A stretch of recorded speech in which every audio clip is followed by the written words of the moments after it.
দর্শক, আপনারা জানেন যে গত রাতে দুজন সাবেক আইজিবিকে আটক করা হয়েছে। তারা হলেন শহীদুল হক এবং চৌধুরী আব্দুল্লাহ আল মামুন।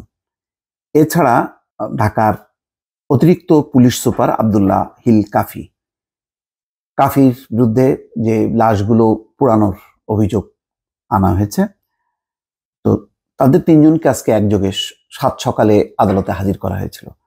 সম্ভবত ধারণা করি যে ওই যে মানুষ বা আইনজীবীদের লাথি গুতা কিল চড় থাপ্পড় জুতা ডিম এইগুলো থেকে বাঁচানোর জন্যই হয়তো সকাল সকাল পুলিশ তাদেরকে আদালতে তুলেছে এবং তাদের হাতকড়া পরানো হয়নি। মানে দীপুমনির পরে এরা হচ্ছে তিনজন ভাগ্যবান যাদেরকে হাতকড়া পরানো হয়নি। তো সেই আদালতের একটা বর্ণনা পাওয়া গেছে যে বুধবার সকাল 6:45 তাদের আদালতে হাজির করে পুলিশ। এরপর 7:20 তাদের আদালতে তোলা হয়।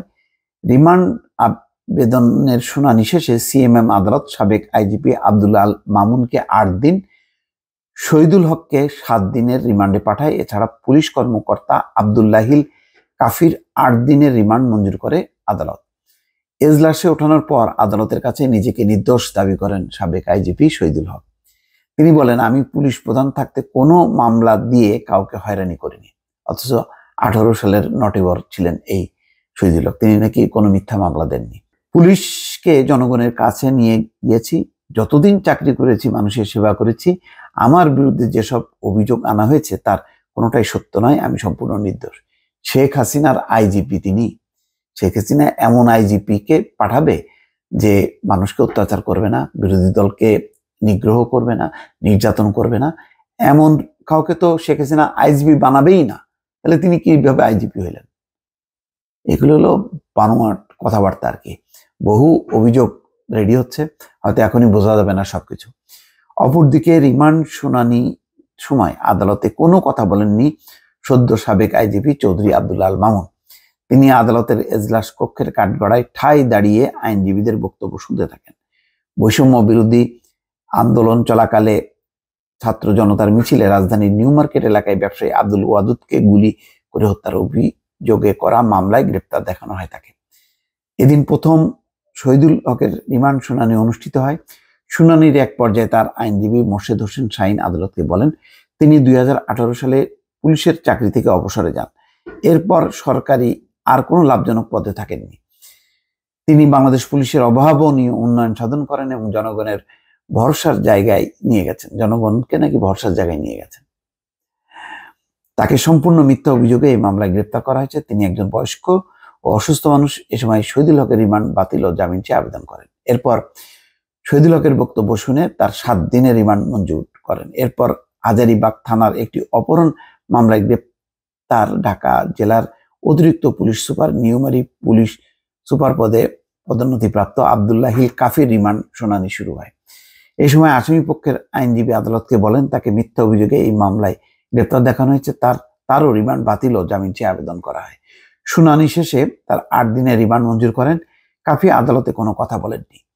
সবশেষে বৈষম্য বিরোধী আন্দোলনের ছাত্র জনতার মিছিলে নির্বিচারে গুলিবর্ষণে রাজধানীর মোহাম্মদপুরে মুদি দোকানি আবু সাইদ হত্যা মামলায় গ্রেপ্তার পুলিশের সাবেক আইজিপি আব্দুল্লাহ আল মামুনের রিমান্ড শুনানি শুরু হয়। আসামি পক্ষের আইনজীবীরা আদালতকে বলেন, আসামি মামুন চাকরিরত অবস্থায় পদাধিকার বলে সরকারের প্রতিনিধিত্ব করেছেন। তিনি সরকারের নির্দেশ অনুযায়ী পুলিশকে কমান্ড করেছেন।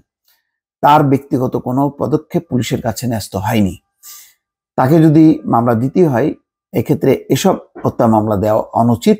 তিনি চাকরি জীবনে কোনো অনিয়ম করে থাকলে তার বিরুদ্ধে দুর্নীতি মামলা হতে পারে। এই শত শত মানুষের হত্যাকাণ্ড, আর সেখানে আইজিপি শুধু চুপচাপ শুধু নির্দেশ দিয়ে গেছেন, তার ইনি বিশেষ কোনো ব্যবস্থা নেননি। এটা কি বিশ্বাসযোগ্য হবে? যাক, আদালতই বলবে। তিনি চাকরি জীবনে কোনো অনিয়ম করে থাকলে তার বিরুদ্ধে দুর্নীতির মামলা হতে পারে। আন্দোলন চলাকালে গুলিতে নিহত হওয়ার ঘটনায় দায়ের করা এসব মামলায় তার বিরুদ্ধে সুনির্দিষ্ট কোনো অভিযোগ নেই। তাকে হয়রানি করতেই এই মিথ্যা মামলায় ফাঁসানো হয়েছে। যাক, এসব বিবেচনায় তার পক্ষে আইনজীবীরা রিমান্ড বাতিল ও জামিন চেয়ে শুনানি করেন। আদালত শুনানি শেষে এই মামলায় তার 8 দিনের পুলিশ রিমান্ড মঞ্জুর করেন।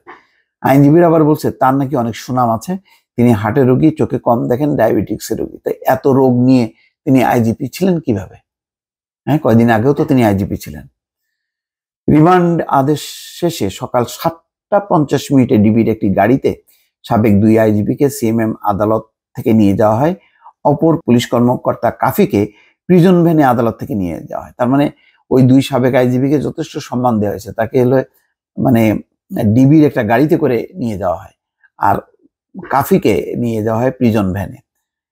আচ্ছা, তবে বৈষম্য বিরোধী ছাত্র জনতার আন্দোলনকে কেন্দ্র করে এ পর্যন্ত গ্রেপ্তার আসামিদের মধ্যে দীপু মনির পর এই 3 পুলিশ কর্মকর্তাকে হাত কড়া পড়ানো হয়নি। পুলিশের তো স্বার্থ দেখবে, এরা যে পরিমাণ অপরাধী, এদের হাত কড়া তো মানে দূরের কথা, এদের ডান্ডা বেড়ি পড়ায় দরকার ছিল, কেননা বহু নিরীহ মানুষকে এরা ডান্ডা বেড়ি পড়াইছে। সুতরাং এদেরকে এইভাবে সম্মানিত করার কোনো অর্থ হয় বলে মনে নেই। তারপরেও দেখেন যে ওই যে ডিম, জুতা, স্যান্ডেল বা কিল, চড় থাপ্পড় থেকে বাঁচানোর জন্য তাদেরকে 7 সকালে নিয়ে গেছে, যাতে মানে আইনজীবীরা আদালতে আসার আগেই তাদের আদালত থেকে দ্রুত বেগে রিমান্ড মানে ডিবিতে নিয়ে যাওয়া হয়। এই হচ্ছে অবস্থা আর কি। দর্শক ভালো থাকবেন, আল্লাহ হাফেজ।